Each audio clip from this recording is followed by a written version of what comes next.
प्रभु यीशु मसीह के नाम में आपको अनुग्रह, शांति और आशीष मिले। एक विद्या होती है जिसको इंग्लिश में ऑकल्ट कहते हैं और हिंदी में अगर इसको साधारण भाषा में बताया जाए तो ये भूत सिद्धि की विद्या है। और ऑकल्ट जो शब्द है इसका अर्थ ही होता है छिपा हुआ, जो गुप्त है, जो रहस्य है। और इस भूत सिद्धि में, ऑकल्ट में ऐसी चीजें होती है जिसको परमेश्वर करने को मना करता है।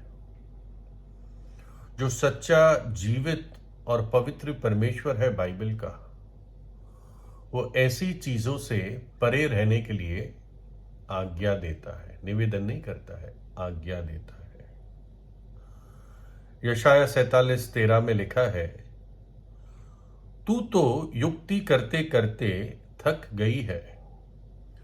अब तेरे ज्योतिषी जो नक्षत्रों को ध्यान से देखते और नए नए चांद को देखकर होनहार बताते हैं, वे खड़े होकर तुझे इन बातों से बचाए जो तुझ पर आने वाली है। प्रभु कहता है, तू बहुत सारे कुंडली देखने वाले जो नक्षत्र, चांद देखकर तेरे भविष्य को बताते हैं, अब तू इनको कह के तेरी मदद करे। जो विपत्ति तुझ पर आने वाली है तेरे पापों के कारण, अब देख क्या वो तुझे बचा पाएंगे। व्यवस्था विवरण 18 में 9 से, जब तू उस देश में पहुंचे जो तेरा परमेश्वर यहोवा तुझे देता है, तब वहां की जातियों के अनुसार घिनौने काम करना ना सीखना। तुझ में कोई ऐसा ना हो जो अपने बेटे या बेटी को आग में होम करके चढ़ाने वाले, या भावी कहने वाले, या शुभ अशुभ मुहूर्तों का मानने वाला, या टोना, या तांत्रिक, या बाजीगर, या ओझों से पूछने वाला, या भूत साधने वाला, या भूतों को जगाने वाला हो। क्योंकि जितने ऐसे ऐसे काम करते हैं वे सब परमेश्वर के सन्मुख घृणित है। और इन्हीं घृणित कामों के कारण तेरा परमेश्वर यहोवा उनको तेरे सामने से निकालने पर है। प्रभु क्या कहता है, कुछ लोग अपने बच्चों को ही आग में, छोटे बच्चों को आग में डाल देते हैं। ऐसी थी प्रथाएं। और फिर जोर जोर से ढोल बजाए जाते थे ताकि बच्चों की चीखने की आवाज माँ बाप के कान में ना जाए। ऐसा माँ बाप को समझाया जाता था, अगर बच्चों को दे दोगे तुम आग में तो तुम पर देवता ये वाला बहुत खुश हो जाएगा। भावी करने वाले, टोना करने वाले, तांत्रिक, बाजीगर, ओझो यानी भूतों से, दुष्ट आत्माओं से पूछने वाले, भूत सिद्धि करने वाले, भूतों को जगाने वाले, ये सारे काम अंधकार के हैं, छिपकर किए जाते हैं।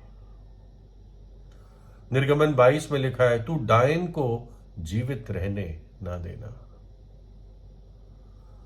उत्पत्ति 41:8 में एक राजा था, उसको स्वप्न आया, परेशान हो गया। भोर को फिरौन राजा का मन व्याकुल हुआ और उसने मिस्र के सब जादूगरों और विद्वानों को बुलवा भेजा और उनको अपना स्वप्न बताया और उनको अपने स्वप्न बताए, पर उनमें से कोई भी उसका अर्थ फिरौन राजा को नहीं बता पाया। बड़े बड़े राजा भी जादूगर रखते थे, किसी भी मुश्किल में आते थे जादूगरों से पूछते थे। और ये सारी जो विद्या है इसमें अलग अलग प्रकार की चीजें उपयोग करते हैं। कुछ औजी बोर्ड होता है, टेरो कार्ड होते हैं,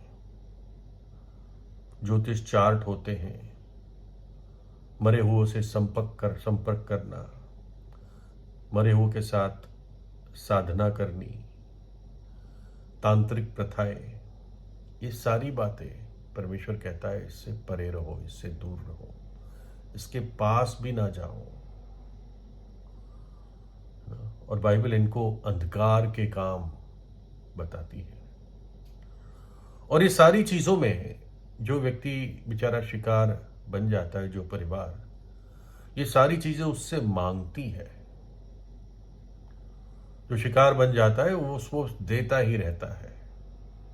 उसको ये कहा जाता है तेरी समस्या का समाधान हो जाएगा, तेरा बच्चा नहीं हो तेरा बच्चा हो जाएगा, तेरा धंधा ठीक हो जाएगा, तेरा ये पड़ोसी जो तुझ पे जलता है ये मर जाएगा।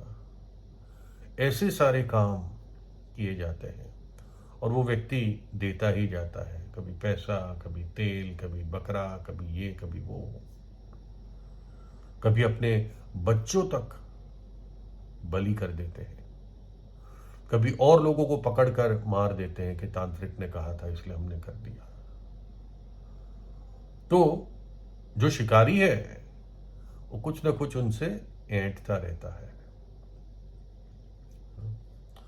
बाइबल बताती है रोमियो 13:12 में, रात बहुत बीत गई है और दिन निकलने पर है, इसलिए हम अंधकार के कामों को तज कर छोड़कर ज्योति के हथियार बांध लें।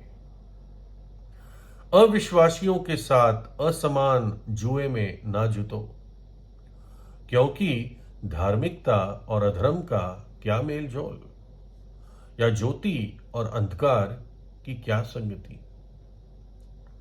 क्योंकि तुम तो पहले अंधकार थे, परंतु अब प्रभु में ज्योति हो, सो ज्योति की संतान की तरह चलो।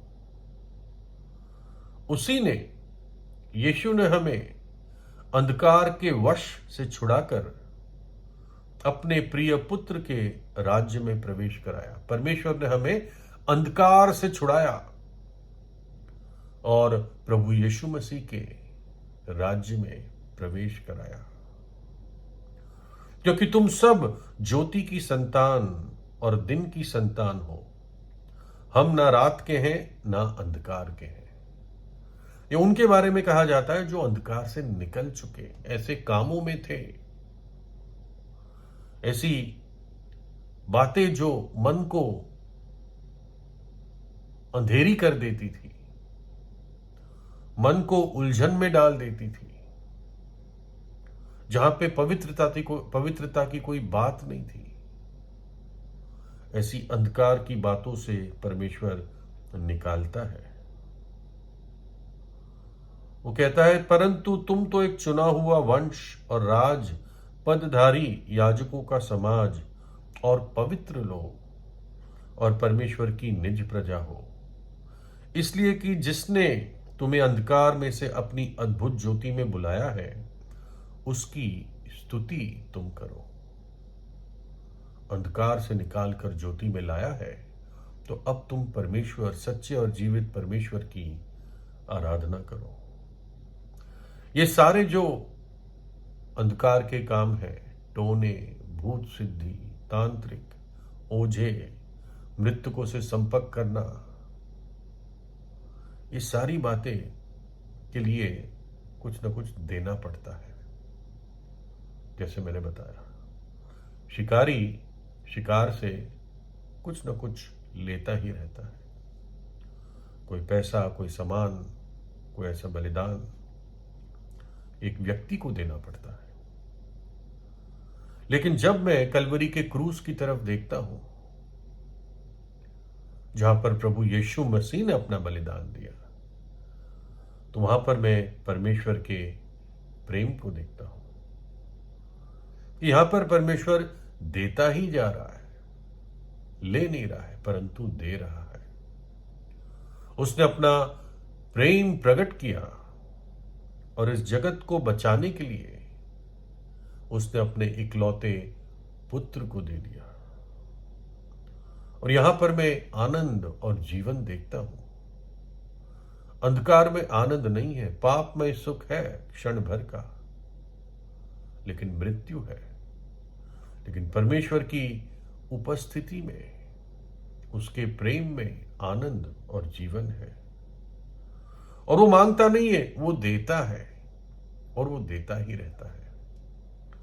इसलिए मनुष्य अपने पापों से पश्चाताप करे, आप अपने पाप से पश्चाताप करें और प्रभु यीशु पर विश्वास करें, तो बाइबल कहती है तू और तेरा घराना उद्धार पाएगा। एफेसस नाम ऐसी जगह थी एशिया माइनर में। वहां बहुत ऐसी तांत्रिक, भूत सिद्धि, टोने, जादूगरी, काला जादू, ये सब होता था। लेकिन वहीं पर प्रभु यीशु मसीह की रोशनी पहुंची। वहां पे प्रभु यीशु का शुभ संदेश सुनाया गया कि जगत में उद्धारकर्ता आया है, जिसने हमसे प्रेम किया, हमारे खातिर अपनी जान दी, अपना लहू बहा दिया और तीसरे दिन जी उठा। और जो कोई उस पर विश्वास करेगा वो नाश न होगा परंतु अनंत जीवन पाएगा, अंधकार से छूट जाएगा।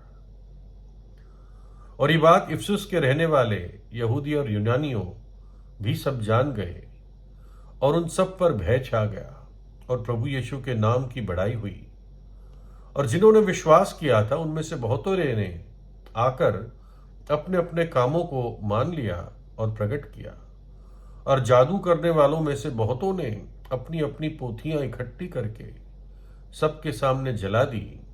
और जब उनका दाम जोड़ा गया, जो 50,000 चांदी के टुकड़ों की निकली, उन्होंने सब कुछ अपने अंधकार के काम छोड़ दिए और ज्योति के वस्त्र, हथियार पहन लिए।